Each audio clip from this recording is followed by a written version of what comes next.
Now, there are reports by your organization, Human Rights Watch, as well as Korean Human Rights Group, that prisoners are being used as convict porters. What's the situation like?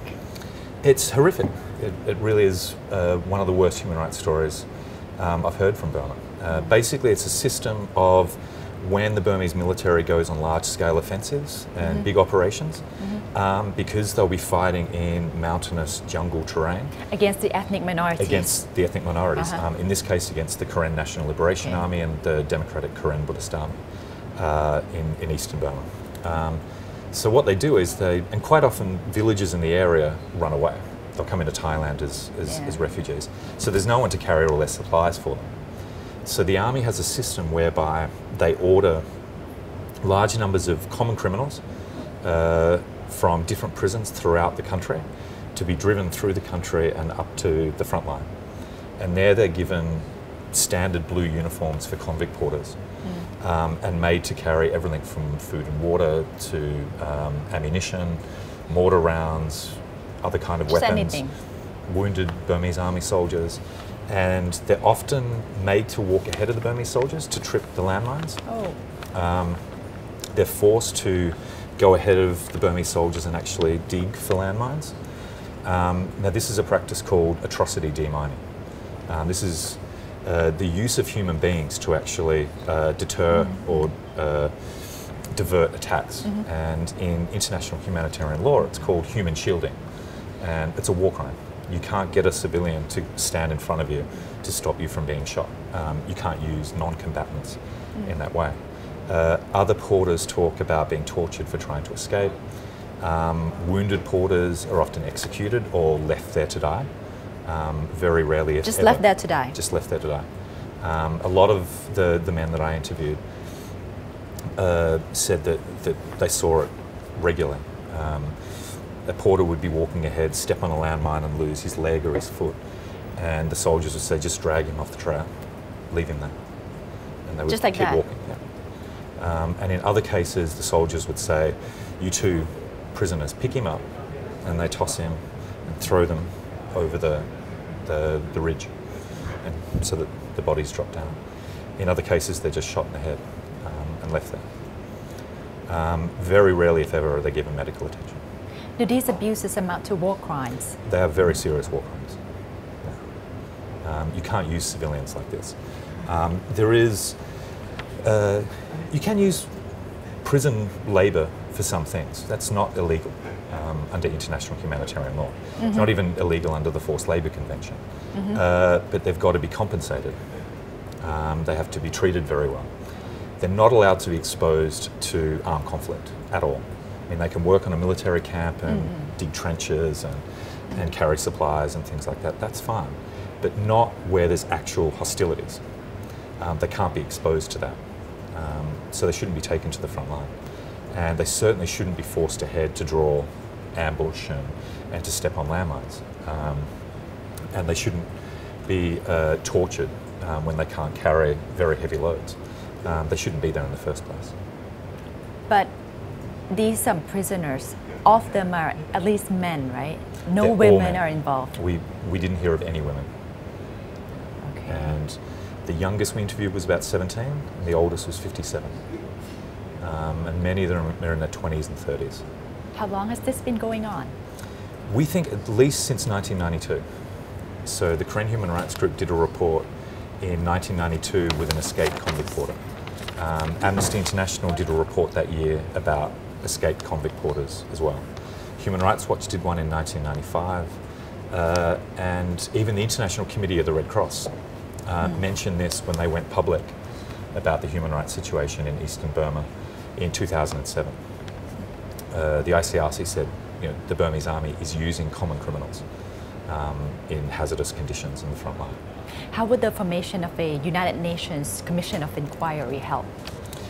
It would help in the sense that it would establish once and for all that these crimes are taking place and that they are incredibly serious, and that the Burmese government and the military have to change the way that they operate in counterinsurgency operations. Basically, the Burmese military needs to actually follow the rules of war, and they haven't been doing that for a very long time. What I think a commission of inquiry can do is really establish the facts and then basically suggest different ways of engaging with the Burmese in improving this. We're not talking prosecution or anything like that now. It's basically just establishing the parties to the conflict and their behaviour. So it's not just the Burmese military we're asking to be investigated. It's the other parties to the conflict. It's the Karen, the Shan, the Kachin and the others that actually resist against the Burmese military. If you're going to have an investigation, they all need to be investigated. Now, without the inquiry commission, can the UN just simply tell the Burmese government to stop what you're doing? This is war crimes. Well, they kind of do that anyway, but it hasn't worked, and that's why. So how would a commission work? Well, it would put more pressure on the government. I mean, basically, you would then have commissioners who ideally would be well-respected jurists from around the world, or retired generals, or lawyers, or former diplomats. Who would Burma then say, even care? Well, I mean, I actually think this is one thing that they would care about, because this gets to the heart of how they stay in power. They don't really care about their own people. And I think that they've been getting away with this so long, it's got to end one day. And they don't like these things being exposed. You know, they want to repress their people in quiet. And what a commission of inquiry would do would be to actually open it up. It would be to say to the world, this is how bad they are. And it would open the military up for investigation. The military is a very closed institution. It's a very closed culture. And I think the senior leaders of the military, you know, there's a perception amongst some people that a lot of generals don't know about the abuses that happen. What's going on at the ground? It's like, you know, they're in Naypyidaw and you know, going to gem fairs and things like that. But you know, my reaction to that is that all these generals were once young junior officers, you know, 20, 30 years ago. And a lot of them are battle hardened. They've fought before in Karen State, against the Wa, against the Shan, the Kachin.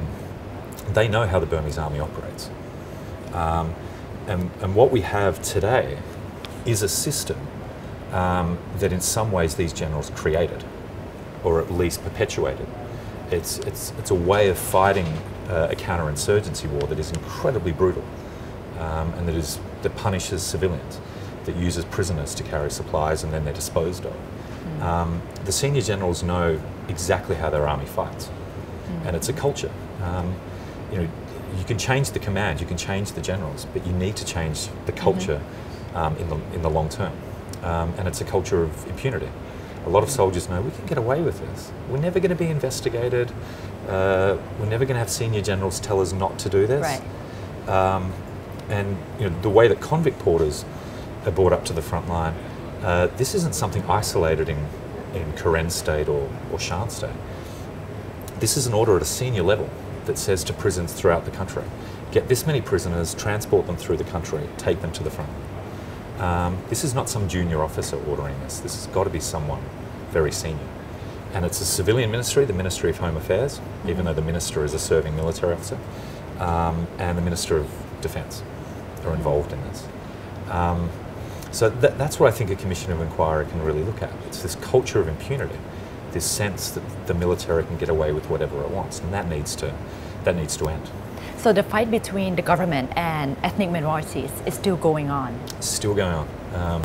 I mean, it's one of those things that if people say the war's it's reduced, it's not really that intense sort anymore. Of quiets down. It's kind of finished. Yeah. Well, why would they need 700 men to carry supplies? You know, in January this year, why would they need at least 17 Burmese army battalions operating in that area? That shows that it's still pretty intense.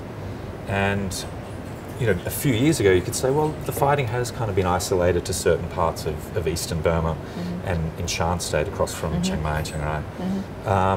But now, you know, after the elections, you have increased fighting in Karen State, in different areas of Karen State.